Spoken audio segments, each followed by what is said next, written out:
Kaalaman, knowledge, ancestral and contemporary, is at the core of the mission and vision of the Museo ng Kaalamang Katutubo or Muscat. In its ethically framed acquisition activities, Muscat diligently acquires not only objects but also retrieves the accompanying cultural data as a vital part of its ongoing task of research into kaalaman, the results of which we share with everyone curious and interested in cultural objects and notions, historical studies, in processes of fracture, and accompanying stories and sundry information. One of the ways we share is through Muscat's Cultural Brunch, a podcast entitled Usapin Usapan.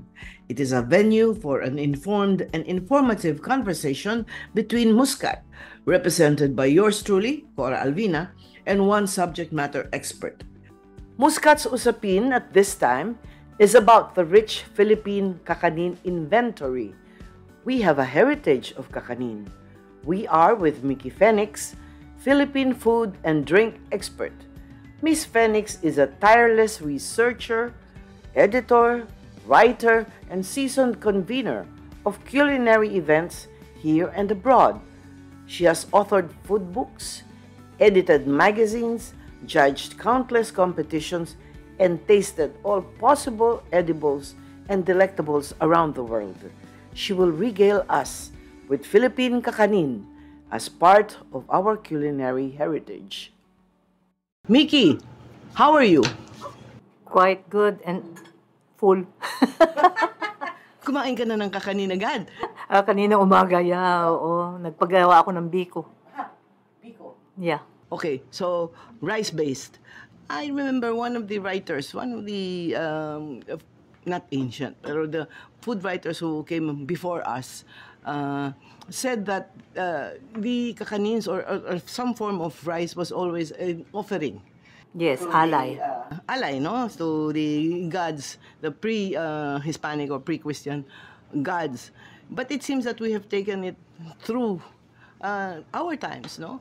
And but I don't know what form they were. Well, the suman, almost everything is rice-based. Is that true about our kakanin? No. Actually, there's so many kakanin. You have root crops. Okay. And fruits. Fruits. Yeah, like banana, yun, di ba? And anong tawag dito? Apart from the grains, ang daming klaseng grains pa eh. Apart from rice, there's adlay, of course. And then corn. And sobrang dami that it's very difficult to put them together. Actually, I tried to. But it's so difficult. It's a huge part of our cuisine. It's a huge part of our cuisine. So where do we start? Do we start with grains? Do we start with root crops? And segue to the fruits to sort of have a running inventory with cuento in between about our kakanin? Do we start with rice? Yeah, I think we should start with rice because many of our kakanin are rice-based. Okay. Of course, the one that I told you, biko, that's it's like bibingka that has no form. Bibingka that has no form. Yeah, because usually bibingka we associate it with rounded or something like that, but this one can be rectangular, triangular, whatever. And biko, it gets confused with sinukmani, for instance. Yes, what is the difference? But there is bibingkang kanin. Yes. And then, so that's where the bibingka appellation comes from. Yeah. But then, biko and sinukmani, are we talking about three different things? I think it's the same, but it's like biko and sinukmani would be cooked the same. But if you say bibingka, okay, there's so many kinds of bibingka. Di ba yung bibingka that we know yung para siyang hotcake? Yeah, you know, the ganon. But the most famous bibingka is from Pagsanghan. Have you ever tasted that? No, I don't think so. Oh, I don't know if the one who makes it is still alive. But she used to make a big bilao of bibingka. And it was so different. For me, it's not like what we have in Ferinos or Villa Mare. Yeah, but it was... Bilog. It was bilog, but it was also ground rice. I mean, Yes, yes, and very tall, like it would be about 6 inches. Oh. Yeah, and I loved to go and watch her do it, but that was 3 o'clock in the morning. Was it in the palengke or did she have a? She had a small stall. She had kakanin, but that one was her most famous one. And you can order it and then bring it home with the bilao. And I remember my nieces and nephews, when I made them taste it, they couldn't believe that they could taste such a thing because it was so different. It's not even like hot cake or whatever it is.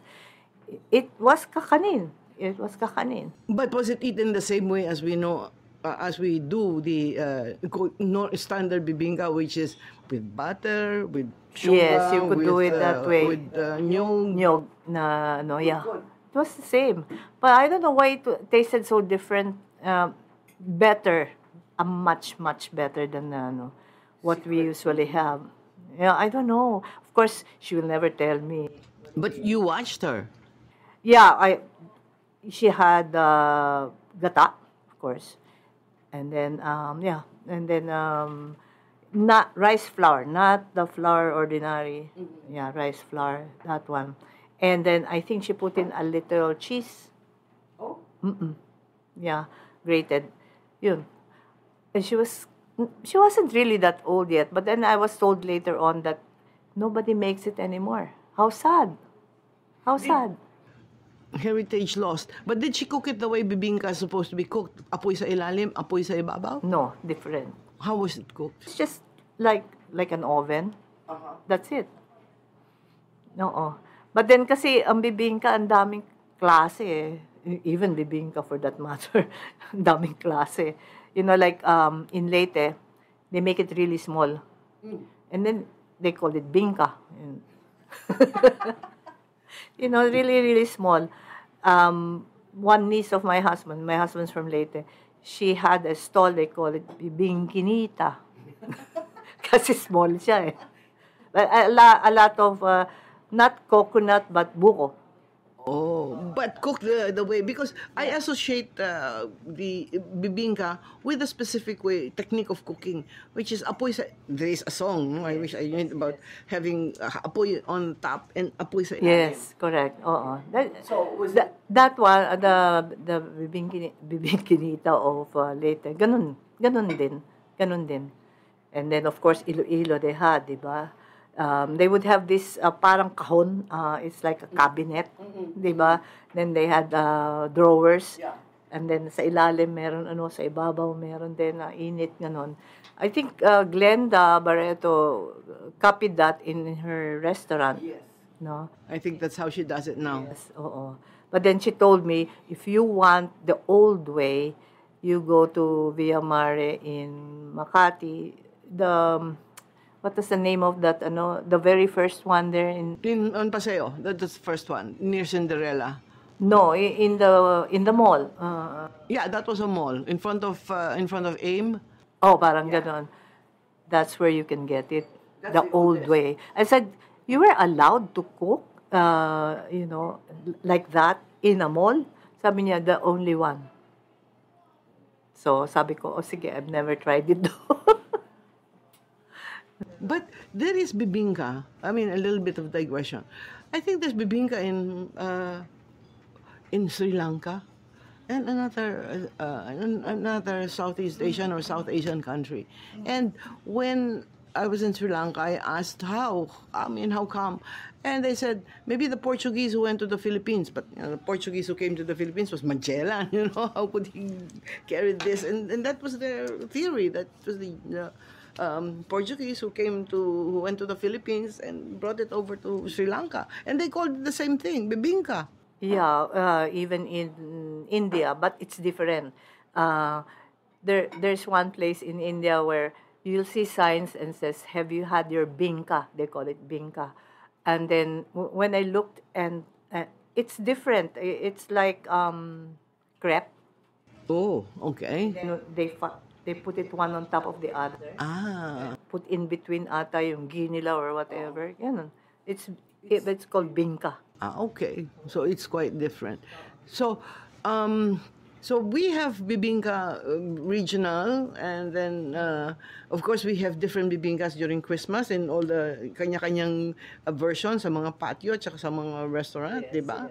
And I know people who go to Simbang Gabi just to eat bingka, not to see mass. I mean hear mass, and it's a snack. Yes. You know, I'm fighting against the fact that people now consider kakanin as dessert. It is not dessert. It is not dessert. But every time I look at the restaurant menu, I see it, and when they list down the desserts, you know, part of it is kakanin. I said it's not. It's just, you know, it has its own parang yes, it cannot be dessert just because it's sweet. Doesn't mean to say it is dessert. And besides, it's very heavy. Many of our kakanin are heavy. How can you have it as dessert? You know, you had a heavy lunch, and then all of a sudden you put something heavy na naman for for dessert. But you know, nobody listens to me. So, is it a snack, therefore? Can be a snack, can be breakfast. Diba? But what is it? How would you, in the scheme of classifying food, if there is such a thing, you can't generalize? You know, the problem with that is that we classify it according to Western standards. We can't classify it according to that. It is our own. So if you say kakanin, all right, then you have breakfast food. That's my breakfast actually kanina. The biko that I asked the maid to cook. And then and merienda, of course. Yeah, merienda. Or a baon. Whenever you go, you have suman with you, and then pwede mong kainin. And then it's your baon anywhere. So it can be anything. It can be your dinner, if that's the only thing you have, for instance. So kakanin is kakanin, no translation? No. As a matter of fact, even the word kakanin, for that matter, it confuses people because many are not made of rice. No, kanin kasi, no? Kakanin. Yes. So, I don't know who coined that word anyway. But it can be, as I said, it can be grain, it can be fruit, it can be so many other things, wheat, for that matter also. And then, the kinds. You know, I tried to put a list when you told me we were going to talk about kakanin. I got tired because it was so many, even the puto alone. That's staggering. Yeah, and when you say puto, to our minds like me, I would say the putong pulo, the white one. Puto kalasiao. The kalasiao, I love it. And then Manapla, I love. Yung pa isa. The Manapla, by the way, I interviewed somebody from Manapla about that. And then they said, diba, it has a banana leaf. Yes. But the banana has to be saba. It cannot be any banana leaf, only saba. Because the other leaves now leave a very bad taste. Really? Oh, di ba nakakatuwa? Yeah, nakakatuwa talaga. Oh, so I said, even that, how to cook it is very important. Like, for instance, when we were in the Kalasya, Pangasinan, I interviewed not the big factories that have it, but, you know, the sidewalk cooks. And then I looked at it and I said, where do you cook it? And then they said dun sa, platito, maliliit. Yung pang sausawan ba? And it's, anong tawag dito? Porcelain. And then I said, wow, porcelain pa. Ma'am, nababasag na nga eh. Sabi niya ngayon, kaya plastic na yung iba. Sabi ko, pwedeng bilhin yung porcelain. Papalitan ko ng plastic. Kasi ang gaganda eh. The small one. Small whiteware. I have it in our book. I mean, in part of ancestral, antiques and heirlooms. In the food section, in the cookery, we have those little things where they kutsinta. Yeah, exactly. Di ba ganun nga yun eh. And then sa sidewalk lang, and then they would, And then they would even tell me, they would look at the clouds and see what the weather will be like a particular day because it affects the cooking. In what way?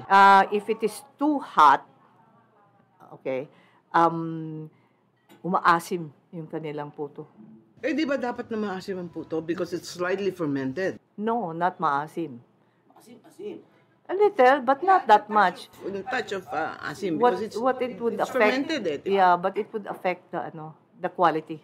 That's what they say. And I didn't know that, the weather would affect it pa, and that sort of thing. But I think in the big factories, because they're inside these huge, huge things, it doesn't really do anything anymore, the weather. But it's steamed. So how does the weather get into the steamer? Not get into the steamer, but I think it lowers the ambient temperature. Parang ganon. Or makes it too hot naman. It depends. Oo. How interesting. Yeah. All these things you're saying, sometimes people think it's so easy to do kakanin. But they don't know that everything is affected. And then, of course, apart from the weather and, how much ipa or whatever you put there, it's science. It's a science, actually, to be able to cook that. People think it's so easy, but it's not. For me, I think kakanin is very hard to do. I wouldn't attempt it. Like, for instance, in Iloilo, they make the suman sa lihiya. They have a different way of doing it, huh? So they do it the same way. They wrap it in a banana leaf and then they steam it like that. But after, okay, they take it out. They take out the banana leaf again. Then they put in a fresh banana leaf. All right? And then they put yung panamis sa taas. Okay? And that's then they put it back again to the steamer. I said, bakit dalawang beses? Di ba usually yan, you place suman sa lihiya, and then when you give them yung panamis in a separate container. Hindi. Sa kanila, they put it in na. So that's why they said they have to do it again. Parang but that's the way they do it. I don't know. But at this point, maybe you can explain, what is lihiya? Lihiya is lye, all right? And the old way to do it, I think, was to... How was the old way to do it? I don't remember anymore, but parang you have it drip into a container from a... How's that? I read it kahapon din. I forgot na naman. Okay, my grandmother, the sister of my grandfather, used to make all of these things in the house. And I remember, as a kid, I used to watch her do lihiya. Okay? The abo from the kalan, no? The really fine abo, she puts in a container. It's like an embudo. So it's like a funnel. And I think she puts kacha somewhere. And she puts water. Yes, it drips. And then it drips. And that is the lihiya. Yeah. It's a wonder, really. I remember now having to do that when I was grade 4. My first cooking class, we were in Olongapo. I studied in Olongapo for 2 years. So my father was assigned there. And the first thing that we did was suman sa lihiya. Then they taught us how to do the lye, then taught us how to do the suman. And I'm so glad that I studied there because I wouldn't have known about these things. Yeah, because, I studied in Manila. You don't know these things. So at least when I was there, I knew how to do that. And then I knew how to do tapa and all this, kasi I'm a member of the 4-H club. Anyway, so, rice, we have bibingka, biko, sunukmani. We have the bibingka those are made with whole grains. Yes. Alin dyan yung malagkit at non-malagkit? Or malagkit yan tatlo? Most of them are malagkit. I don't know if there's anything na hindi malagkit when it comes to that. Yung bibingkang kanin, as I know it, it's whole rice pero hindi malagkit. Okay. I've never encountered that. With latik. I don't know, but it was my lola who would say bibingkang kanin. It wasn't Probably. malagkit. Yeah, oo. Pero yung well, Usually kasi yan malagkit.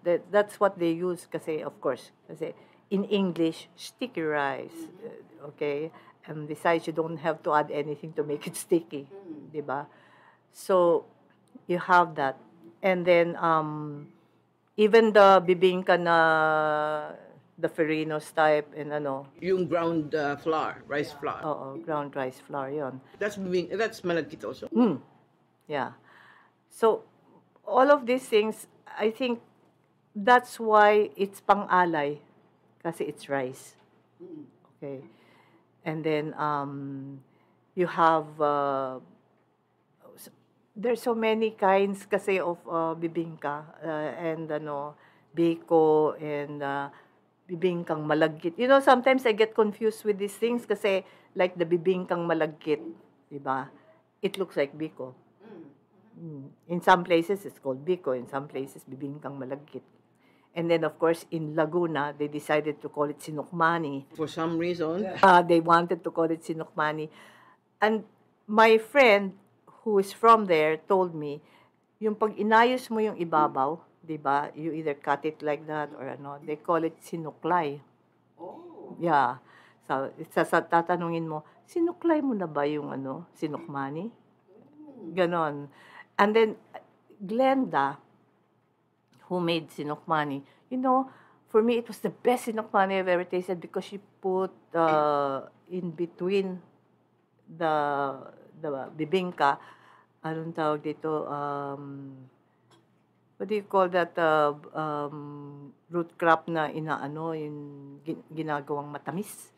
Root crop na ginagawang matamis. Gabi, gabi, tuge. No, not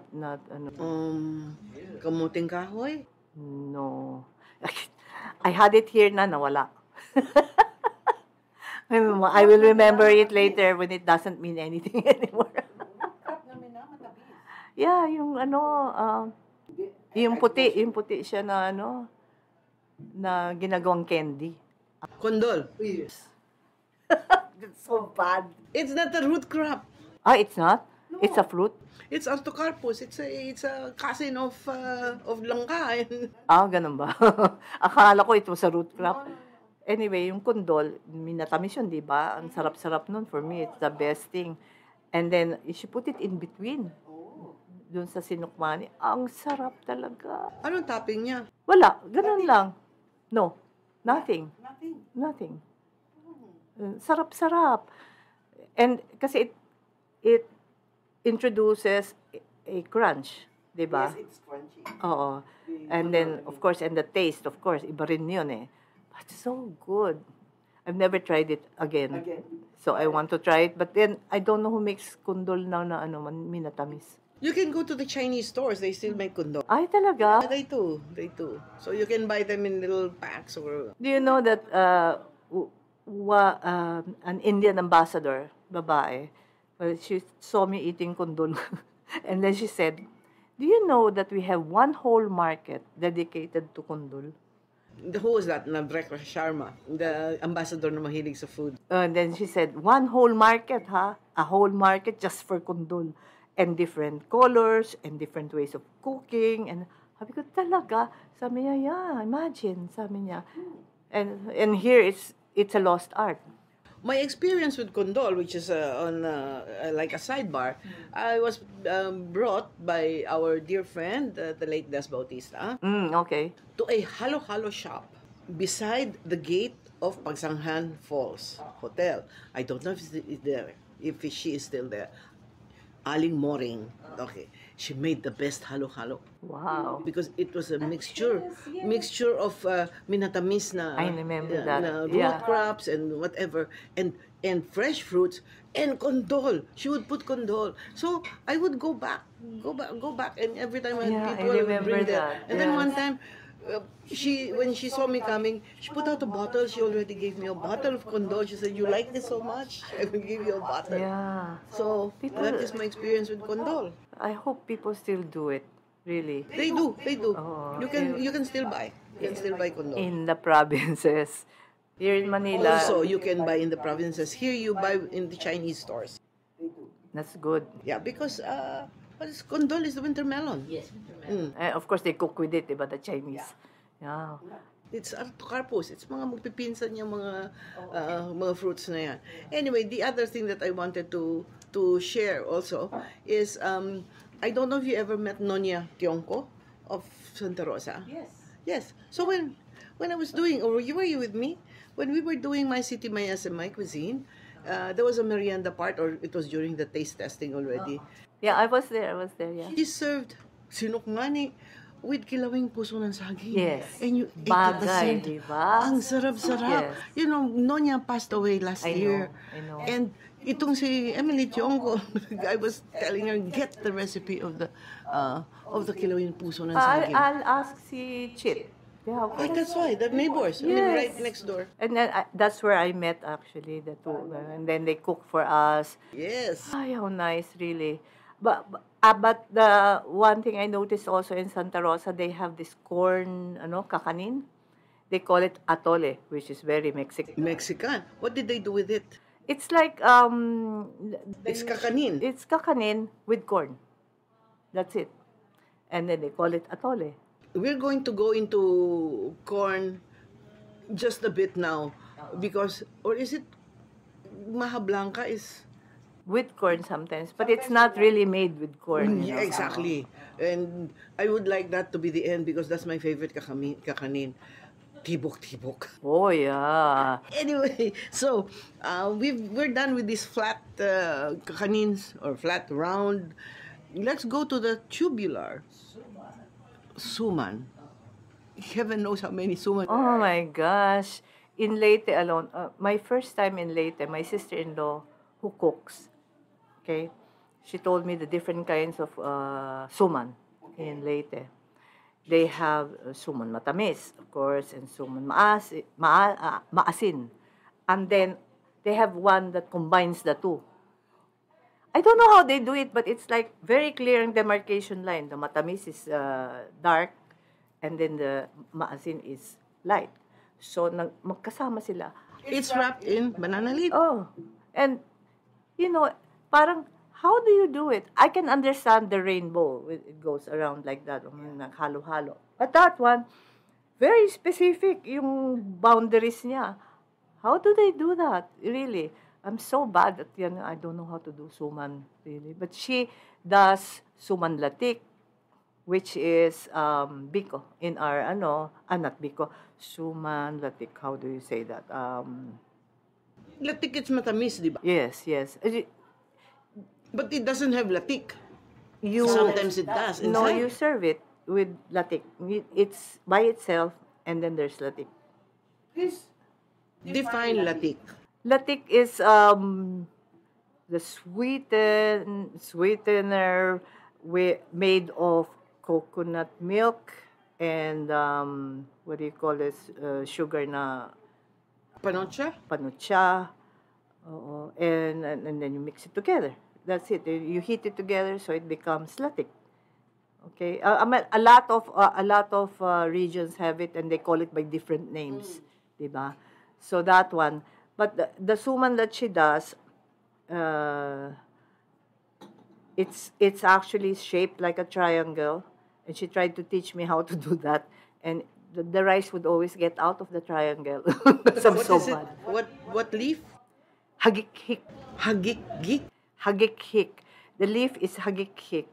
I don't have the scientific name for that because there's no Tagalog name for it because you don't use it. What does it look like?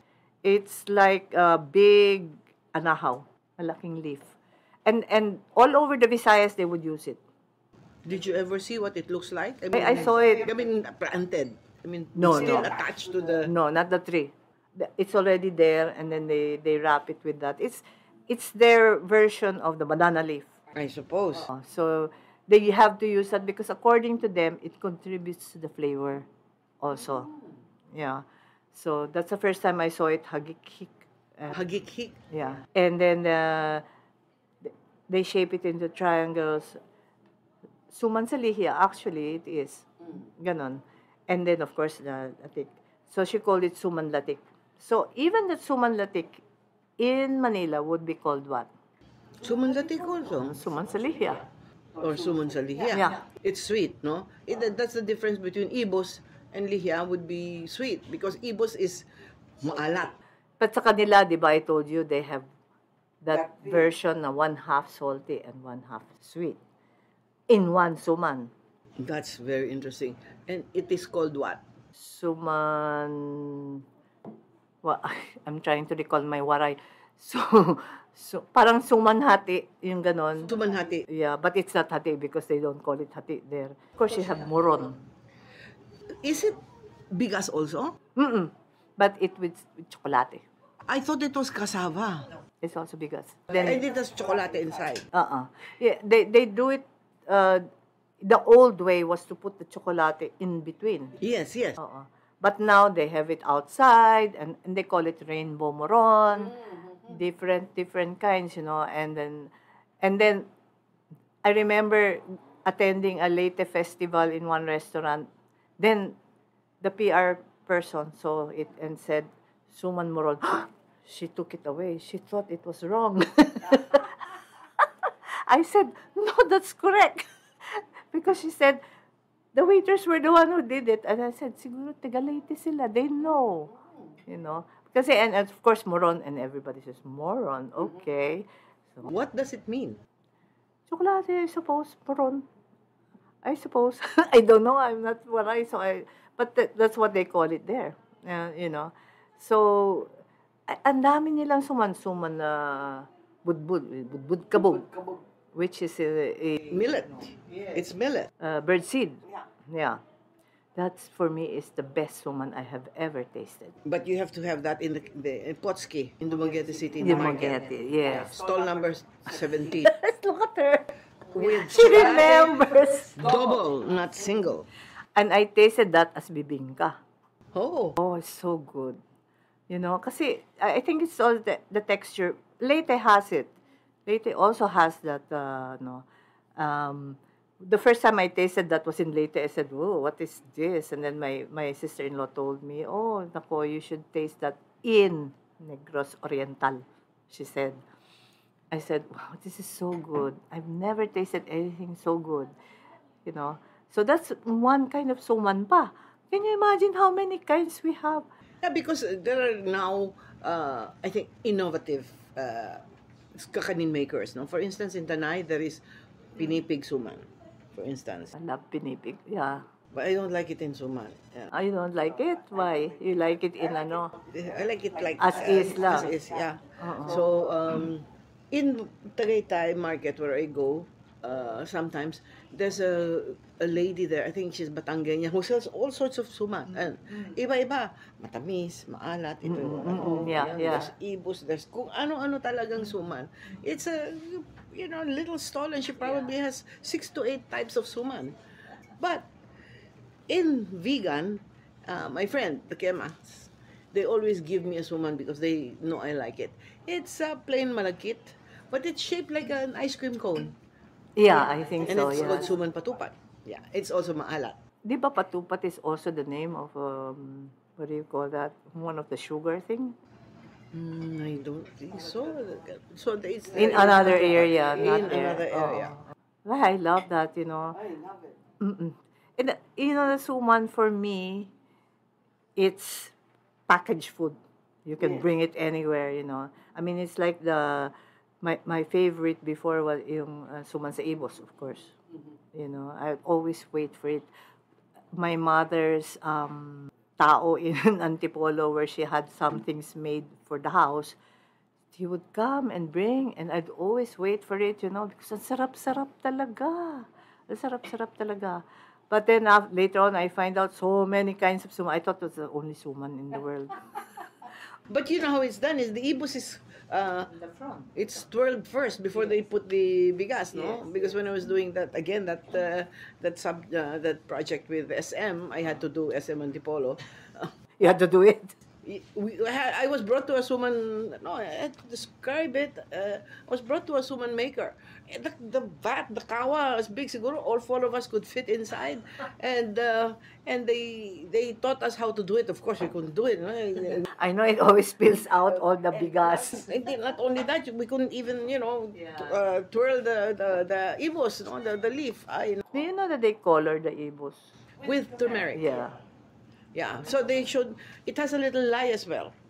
So it's lye and turmeric. So the vat is it's making kulo, and that's where they immerse the isuman.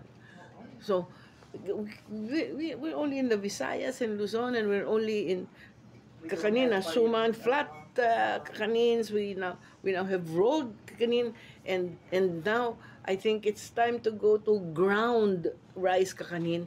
Well, we've done the bibingka, but the very famous ubiquitous puto. Oh, yeah. Oo. And there's so many kinds pa naman. Puto as is, puto that is stuffed inside with meat or whatever, yung mga puto pao, for instance, they call it. Puto pizza I saw in Lipa last week. It looked like a little pizza with decoration. So I said, "What is this in Lipa Grill?"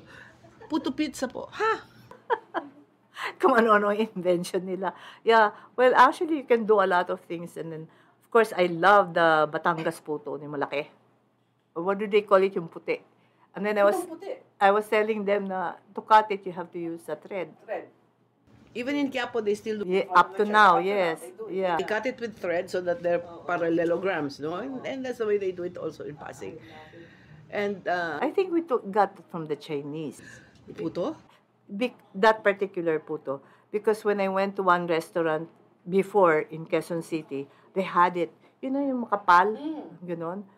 But they don't do it anymore then, nakakainis. It was the same. And it was so good, When puto is good, it is very good. Slight touch of. I don't like the ones with anise. I just want the little fermentation because you have to ferment the rice, to get puto. Yes. And I was telling you earlier, once about 20 years ago or even 30, a group of us was asked by Des Bautista to assist him. The Department of Agriculture ran a contest in Bulacan alone, not other provinces, of puto. And there were 100 puto that we had to taste, who also invited me to, they had kakanin, actually, a lot of kakanin to say who won. It's so difficult. How will you do that? Ba? We divided chores. We were about five gadgets and 20 for you, and then we'll just exchange notes because we couldn't go through 100. Ang bigat-bigat sa tiyan yan di ba? And then, of course, there's this joke, di ba? Putong lalaki, putong baba. Ano ba yung putong lalaki is the one with the egg? And putong baba is what? I don't remember, but I know there's a putong bakla. Oh, that one I don't know. Cheese.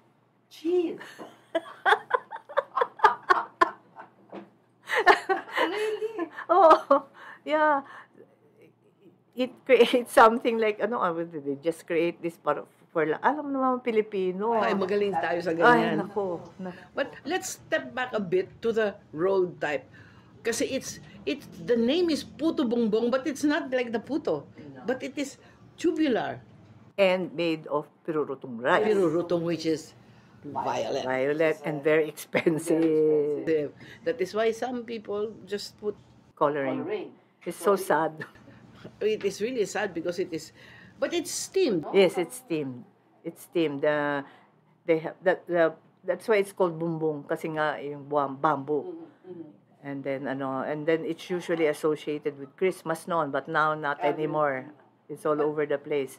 But it's also puto. The name is puto, but it's not the puto that we know, which would be of, but it's also ground, no? The pirurutong is ground. Yes. So it's a puto, except it's in a bongbong. So and I love it.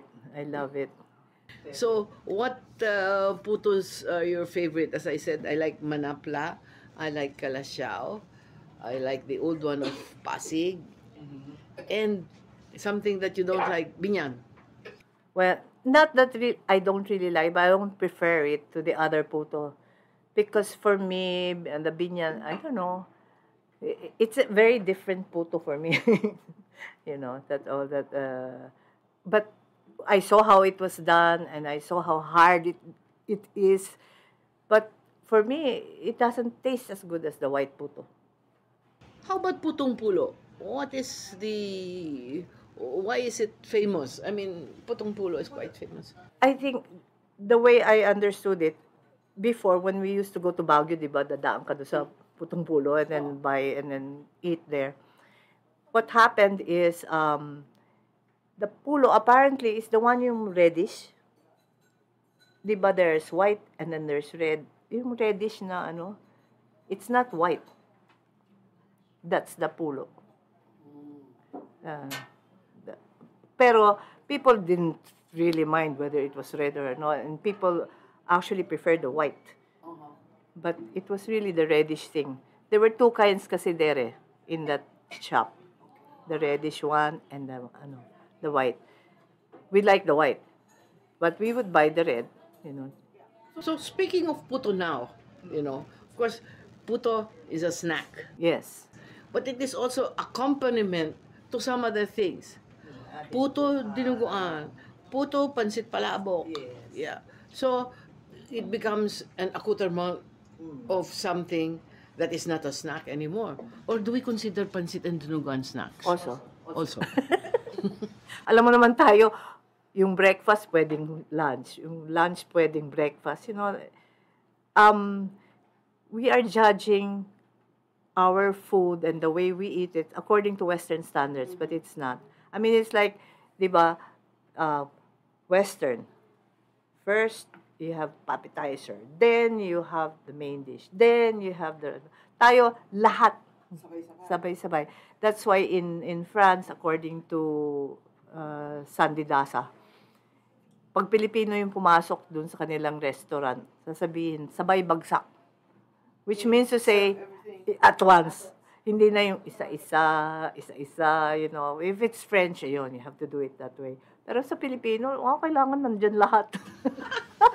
Di ba yung iba, like, I know, I have a friend na, pag nandyan, tatanungin niya kaagad yung dessert. Ano ba yung dessert nyo? Ganyan. Akin na. Kakainin niya muna yon bago yung ulam. But that's the way he eats. What can you do? Diba? There are no rules. So, proceeding with the kakanin, so I think we've more or less exhausted rice and even threw in millet. And so you said there's kakanin from root crops also. Yes. And Cassava. Earlier before we started, my assistant said she likes nilupak. Yeah. Nilupak can be kamoting kahoy. Can be banana. Banana. Yeah. I had a friend from Quezon. Okay. We were still in college. Then told me, I know, I have to teach you nilupak. I said, ano yun? Siyempre, Manila girl, what is that? So, pati lusong, dala-dala niya from Quezon. And then, then taught us how to do it, alagyan mo yung root crop, and then lalagyan mo ng, not nyug. He had buko. And so, ganyan. Pagod na kami. Sabi ko, mahirap pala kainin to.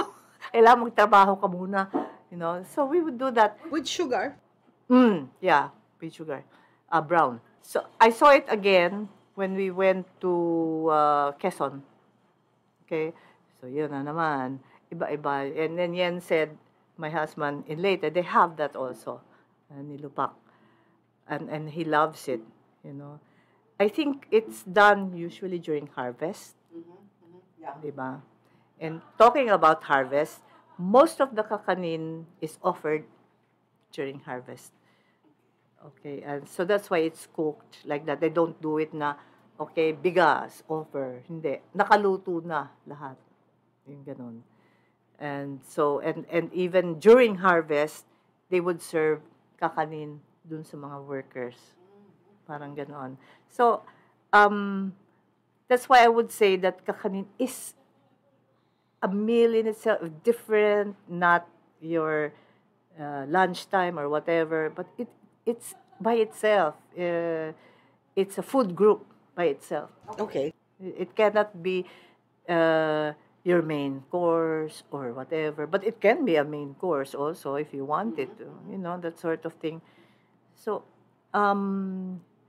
pang-alay also, and then of course Christmas, 'di ba? You have to have yung sa Ilocos yung tinugbo, or so, 'di ba, yung mga nasa that they in bamboo inside, and then they would throw it into the ipa. So until it cooks. Something like the Example, tupig. tubig. Yes, tubig. Yeah. Except tupig is wrapped in banana leaf, Yes, diba? oo. Yan, ganon. So sa kanila, And tupig is rice? yes. Rice with coconut? Which brings me back, because I forgot it earlier, to espasol. Oh, yeah. Espasol is also ground rice. Is it cooked or it's cooked? It's cooked. And then it has buko. And then it's dusted with rice flour powder. Ano ba yung binusa? Kasi sometimes it's brown. It is brown. Yeah. I haven't seen it in... I've seen sometime in Nueva Ecija kasi si Sunny Tino would bring us there. My gosh, the number of kakanin in Nueva Ecija, I can't believe it. It's so much. And ang dami talaga, like, for me, the best there is espasol. But, I thought the best espasol was in Lukban. no, there. I mean, I've tasted the one Lokman. Yeah.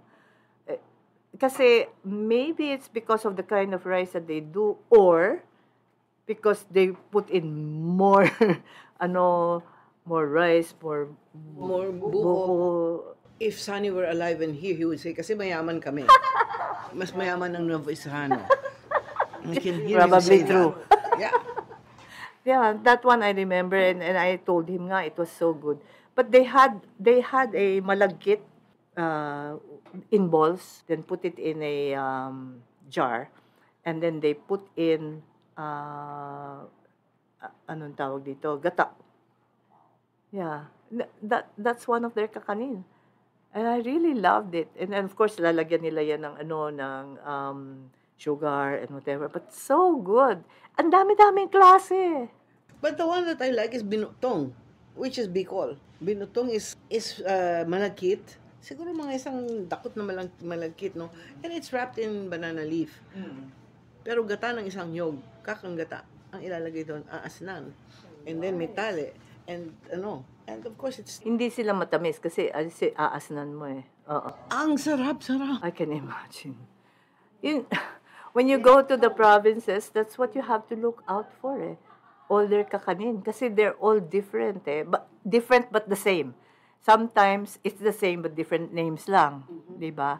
So, and it's such a huge thing in all the provinces and all the regions. And if you know what is served there, then you know that we have so much of this kakanin. So it's either you classify them according to ingredients. We have to go to the root crops pan. We have just finished rice and we have to do fruits. But regionally, I was just thinking I'm thinking as we speak. Meron mang kakanin sa Ifugao. I would think so. Because alam ko merong mga kakanin doon sa south in area, no? Yung kung ano diyan, mga chatag and all that, no? And so I would be interested whether in the Cordilleras there would be. Remember that yung kulangot? Ay, that's right. Is that considered? Yes, it is. It is. You see how they do it and then how they package it. Yeah. For me, it's so good. And this little thing inside. Kaya kulangot dito. All the work. The first time I was offered that, still a small girl, I don't want to eat that. It's called kulangot. But in the past, nobody could go to Baguio without bringing down. That was yung pasalubong, the kulangot. Kasi it's not offered here or anywhere south. Yeah. Diba? Ang sarap-sarap. And then, of course, they had the bigger version. Yes, like that. Yeah, the bigger And version. it was more or less kalamay. No? Yes, it was. It was. Which brings me, what is kalamay? Oh, because kalamay, I think sometimes it refers to sugar in Antique. At least our Hiligay non-cook would say it was, pag sinabi niyang kalamay, he was referring to sugar, but I think because May it was coconut the milk. form and the form of the sugar blocks or whatever it was in those times, no? But what is it? You know, kalamay is another word for kakanin. Oh, Yes. Well, in other areas, they call it not kakanin, but kalamay. Okay? So that's why it's very confusing. This, ano. Why is it confusing? Because it's all over the Philippines and each one has its own language. So you cannot say kakanin is the right word for this particular kind of food. Kasi in other areas, they don't use kanin, kanon, or something like that, diba? So, for me, tama lang yon that we have different names for it. yeah. Because we have so many kinds, diba? So, ganon. Kalamay, the way I was told noon, in other areas, it really means kakanin, as a whole. Okay? But, in other areas, it has coconut milk and, of course, the sugar. Okay? That nakahalo doon. And then, when they mix it, siyempre magiging, ano siya, solid. So, that's your kalamay. Sometimes the texture is malagkit, di ba? I mean, it's a little rubbery. Yeah, it is. For me, it's not as good as the kakanin with kanin, you know. Kasi parang masyado siyang sticky, pero wala siyang bite, you know what I mean. So, yung ganon. So, that's why I never preferred it. There was a kalamay though that Ino Manalo introduced me to. I think we would go to the palengke of Pagsanghan, and it was maputi, but it was uneven shape, but it was like stuck to the sheath of the coconut or the banana, and that's how you buy it, the sheath of the coconut, nakatupila na ganyan, and that was kalamay. Oh, yeah. See, a different name, but you don't know really what it is. Diba? And then they had to use the leaf. Kasi nilalagyan nila yan ng oil a little bit so it doesn't stick talaga to the to the container. Oh, yeah. Kasi ang hirap tanggalin eh. Diba? Oh, mahirap tanggalin talaga. It was The other one naman that Yan was saying that sometimes when they cook molasses in Leyte, mag-iimbita sila ng mga neighbors nila to partake of it. And what do? You know, they scrape the coconut. This is the mature coconut. Okay? Yog. And then they put it together inside the and then put a little hole dun sa side. I don't know what they used to put it together again. Cannot tape, you know. Tapos, ibababa nila dun sa sa molasses. Oo. Tapos, di papapasok dun sa so that when they take it out, then they open it again, minatamis na yung yung grated coconut. Yes. That's how they do it. Nalagay mo dun. And that was the party. Yeah. You invite your neighbors, you're cooking molasses, ganun. Kakatuwa, di ba? I was asking him, did you ever go? Of course, sabi niya, basta nag-imbita, go.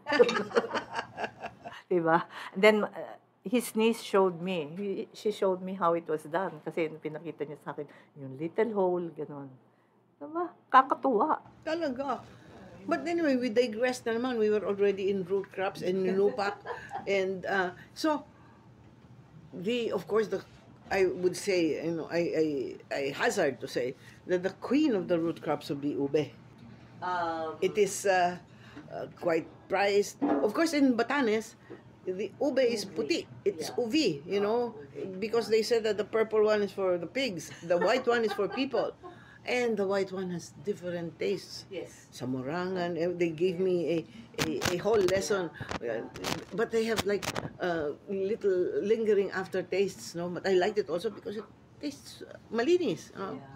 Well, the ube kasi, it's not grown everywhere. Diba? Kinampay. Oo. Of Bohol. Of Bohol. And it's Bohol that really is the queen of the ube. Yeah, Kinampay is supposed to be the queen. So anyway, that's why it's usually the white one, di ba? Not the ube. As a matter of fact, for me, my first taste of ube was ube pastillas, which I love, you know. And then afterwards, yung minatamis na ube, of course, of Pampanga, and, oo, no, whatever, you know. Oo, and I love it. But yung puti, people tend to overlook it now because of the ube, but actually it's very good for me. Oo, yun ganon. So, I don't know. There are so many kinds of, the cassava for me is the best. It is the cassava that they make into pichi-pichi. Yes. And many different kinds.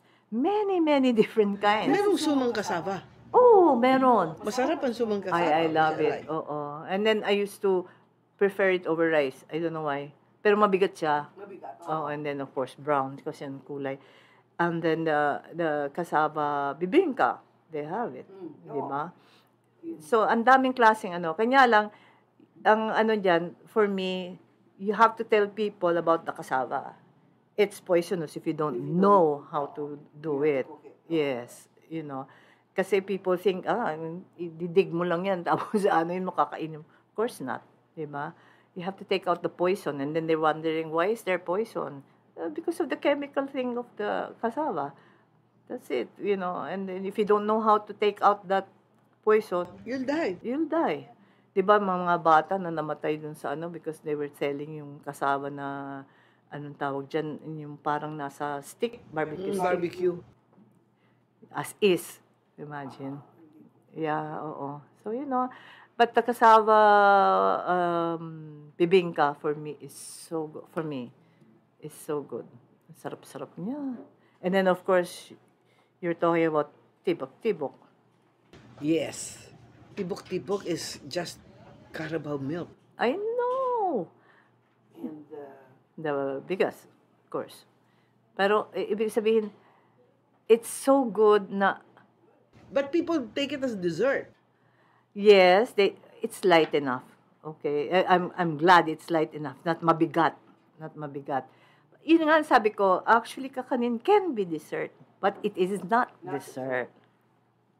But the Maha Blanca is starch, Cornstarch sometimes. cornstarch, and a little bit of the milk and some corn. Yung mga ganoon. But I think the tibok-tibok is much richer. Ay, it's so fabulous. Yeah, and then of course, Cloud told me why it's called that way kasi para siyang heartbeat. You know, when you walk, When you walk, it goes like that. Oo. But now my son was saying, because there's a Susie's near ABS, and then sometimes I go there to buy a tibok-tibok. It's different na. What happened to it? They added again something. The best tibok-tibok I had was brought by Mita Rufino to some event in Casa Manila long time ago. And that was the best. I never tasted anything like that again. Yeah, probably it was from the same place, kanya lang they don't make it like that anymore. Because number one, the milk is very expensive. Okay? And you have to have Carabao's milk. Hindi pwede anything, any milk na lang, di ba? That's why in Leyte, they have a Carabao center there. And then I looked at it, ang daming kalabaw. Then I said, ano ba yan? Bakit naliligo sila doon sa para may swimming pool sila, sarili nila. And then, sabi nila, that's not even native Carabao. That's from another place in Europe na medyo backward. Okay? Kasi they have a lot of milk. Our native Carabao, hindi na masyadong mag-milk. So they have to mix it with that.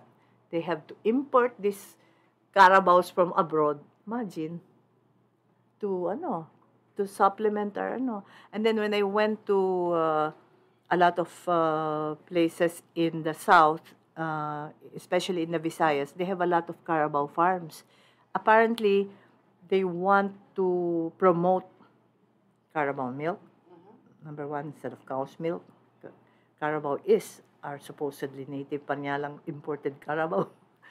And Sa cholesterol. also, because of the high fat content, it's very good for yan, mga kakanin mo. And then, for the Quezon Puti, Oh, yeah. that one, they also like that for that. And the pastillas. And the pastillas. Otherwise, we will not survive though. With just our Carabao. No, it won't. It's like the, ano ang tawag dyan, when you have Carabao's milk for pastillas, for instance, if you use ordinary cow's milk, it doesn't taste the same because of the high fat content. You have to have the high fat content to make it taste like the pastillas of old, diba? Like that. So Leyte, which has its very nice pastillas there, pastillas de leche. Okay, they have to get their Carabao's milk pa from the Carabao Center, I think, in the southern part of Leyte. Imagine, ganon. You can't get the Carabao from the place anymore kasi kulang. Kulang na sila. Kulang yung milk. And did you know yung goat's milk natin? I mean, like when they do the cheese in Davao, they have to import their goats. The goats are also imported, hindi sila mga native. I was introduced to the Australian, to the New Zealand, to the big, ano ba yan? What kind of, I forgot na, basta it's in the Middle East. Na when it stands up, it's taller than you, parang ganon. So, in other words, our native things can no longer produce as much. Maybe noong araw because kukunti pa lang yung mga tao, but now it's so much, and people love it, they have to import. Ako sad, no? Sad talaga. So, we're in the Visayas and Luzon, and I know that there are a lot of kakanin in the Mindanao. For instance, the Tausug. They have a lot, di ba? And I don't know if the Maguindanao have. The Maranao have. I've tasted the Maranao. I think all of them would have because remember, this is Southeast Asia. And then our Southeast Asian neighbors all have kakanin. Yes. Yeah. So, dodol in Marawi. Yes. Okay. I never liked it, but it's so it's so malagkit. But they love it there, and then they have a lot of dodol shops in Marawi. And of course, yung fermentation is not a stranger to them. So that's why, di ba, you ferment. Yes, yes. So they also have mga kakanin nila. Except I'm not very familiar with all of them because I have not really studied Mindanao, But I have in Cagayan de Oro, for instance, but they have the same, actually, dito sa atin. Why? Because it's Christian, diba? Cagayan de Oro is Christian, not really Muslim. I was in Cagayan de Oro doing again my food project, and so they made me interview mga Subanon. Yes, Subanon, yes. And there was a Subanon lady who cooked puto for me, and it seems that their puto, because it has to be the rice has to be slightly fermented, no? Nilagyan ng tuba para mabilis-bilis daw. So the puto had tuba. There's liquid, no? Oo. Yeah. It tasted was, sabi nila, kasi if you ferment, magtatagal pa and all that. If you put tuba, it ferments quite Right quickly. away, yeah. And it was very masarap. And then they did something else, which they had leche fresca, it was wonderful. Di ba? When you talk about Subanon, kasi I went to Dipolog, and they have a lot of Subanon there. And then they also cooked for us all the kakanin, and of course, sabi ko nga, my gosh, we have so much, and yet, did we ever, compile it? Is there no inventory of kakanin? Seeing as I think it is an important part of our cuisine, our culinary. There are some, when I looked into the internet, there are some nakalista, and then of course, my friends who wanted to do a kakanin book, I told them, you gather it na. And I think we have in culinary culture, there's a chapter on kakanin. Yes, And I think the title is kakanin. Yeah, pero konti lang yun. Konti lang yun. So, I was thinking, because, it deserves its own book. Yes, it does. It does. It's like the Ami Uy and Jenny Aurelius, they did the panaderia. Yes. Even the breads alone in the Philippines, oh my God. So we had to go from north to south, documenting all the breads. Yung breads pa lang, maluloka ka na. Can you imagine the kakanin? But I'd love to do a kakanin book. Let's do it. Let's do it. Because it's such an important part, as I said. Yeah. Charity, especially now that you explain it in this way, that it is because we reckon our food experience in American, or not American, but Western terms, and that is why we're seeking to peg kakanin as something within that paradigm. Hindi. Dapat sa atin, and kakanin is not dessert. It can be anything during the day. Yeah, anything. The other nice subject about kakanin is the wrapping. Yes, of The course. kinds of wrappers that we do, what kind of leaves, and shapes. The puso actually started with that And then, I remembered in Mindanao, they shape it into birds. You can imagine, ang ganda siguro no? And then, because it is pang-alay. Yes, So it has yes. to look Basically, nice, it was diba? pang-alay. Oo. That's why, noon, when I was talking with Doreen Gamboa Fernandez, I said, we don't have royalty food because we don't have any royalty. I mean, we have in the South, pero they're not here in the North. And then that's why, people were saying, that our food doesn't look nice. I mean, it's not presented like, the Thais present their food or something like that. Because they had royalty, so you had to present it in a nice way. But I think, sa kakanin, that's where we can attack it. Because we have to have it nice to pang-alay. Right? So, maybe we can do it that way instead of saying yung ordinary food natin because we don't pang-alay the ordinary food. We do it with kakanin. Diba? Maganda yun, actually. And then when you look at in Mindanao, how they weave yung kanilang mga presentation food.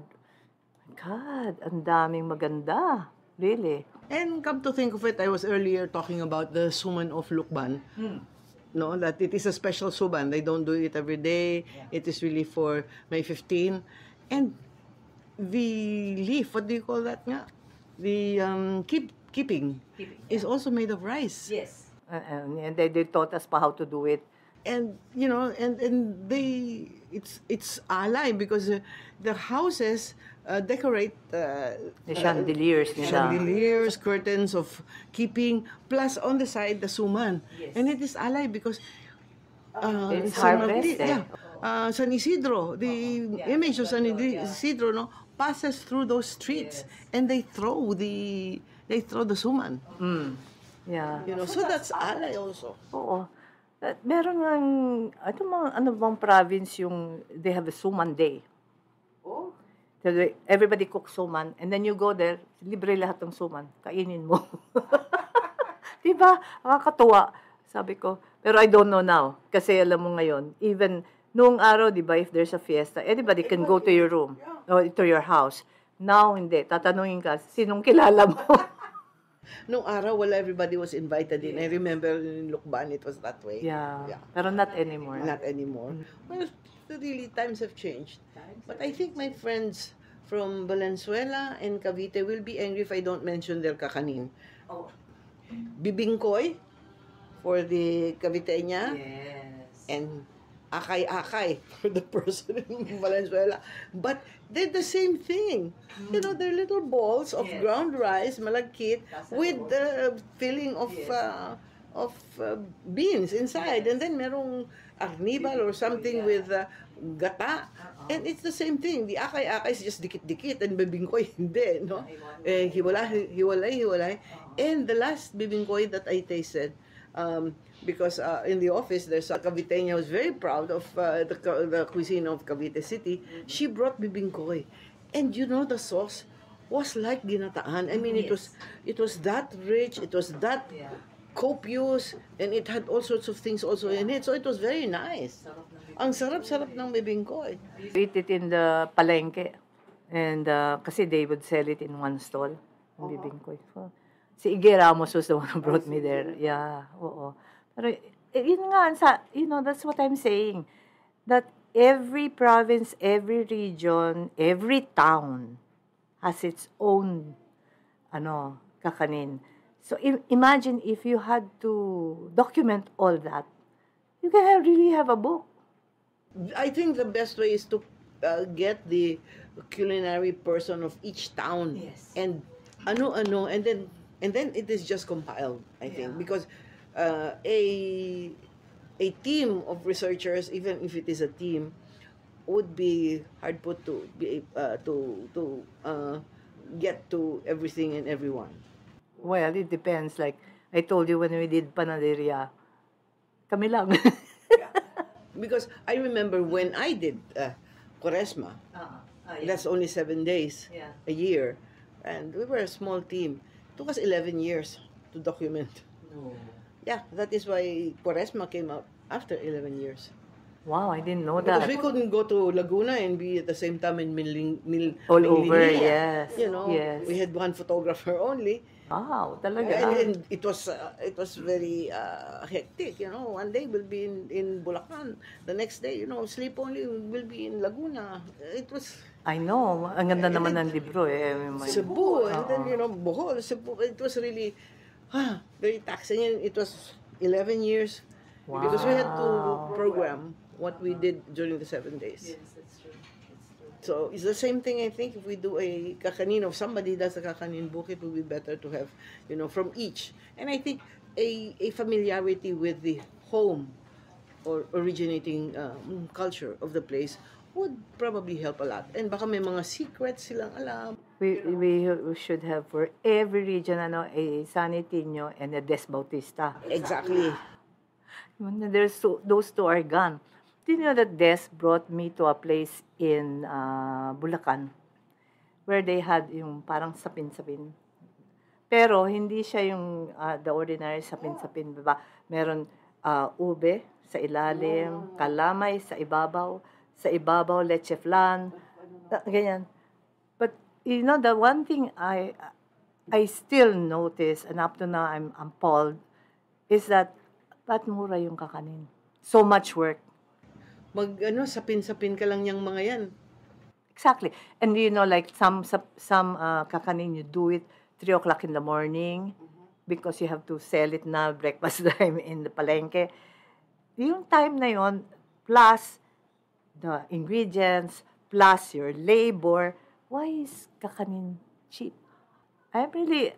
I don't Up know. to this day, I think. No? Yeah, It's up that to way. this day. Up to I mean, this day. you can buy a little supot of puto kalasyaw for, Yeah. you know, 50 pittance. pesos or Yeah. whatever. And then galing pa yun ng Pangasinan. Can you imagine? Sinasakay nila dun sa mga truck that come here. And then somebody meets them here. Ganon. And before COVID, they used to be on every street corner. Yes. Diba? Ngayon wala na. Balete. That's what I used to Diba? see them. Balete. Corner of Balete and I think one of those streets. Oo. Oo. Near Aurora.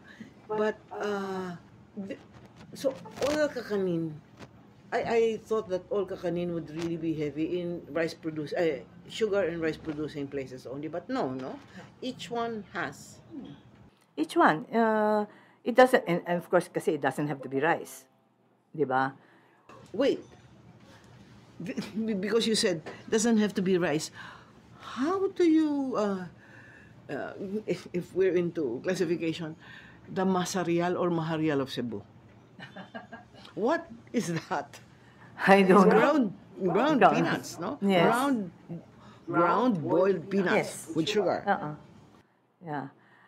Well, yun nga, what I'm saying is, kakanin cannot just be one thing. So many kinds, and so many kinds means so many kinds of ingredients, you know. And imagine, and that place, why do they have it in Cebu? Because probably they have a lot of peanut, whatever, you know, yung parang ganun. I never liked it though. Too sweet. And then, once I was traveling long, long ago also, and we stopped by Cam Norte, the last town of Cam Norte going into Cam Sur. And may mga nagtitinda, bilao-bilawan. I said, Ano yan? that one. Oh. And it was shaped like, those ribbons they wear for AIDS and for breast cancer. Yung ganun, that ribbon that just loops. It looked like that. But I think it was kamote.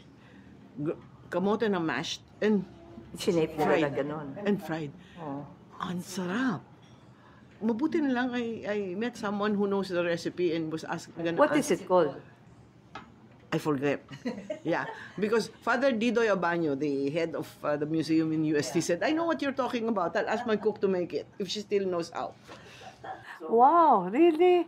See, you discover so many things. Like you and I go to provinces. So I go to Quezon, for instance, and then my gosh, ang dami talaga. Parang, ano ba to?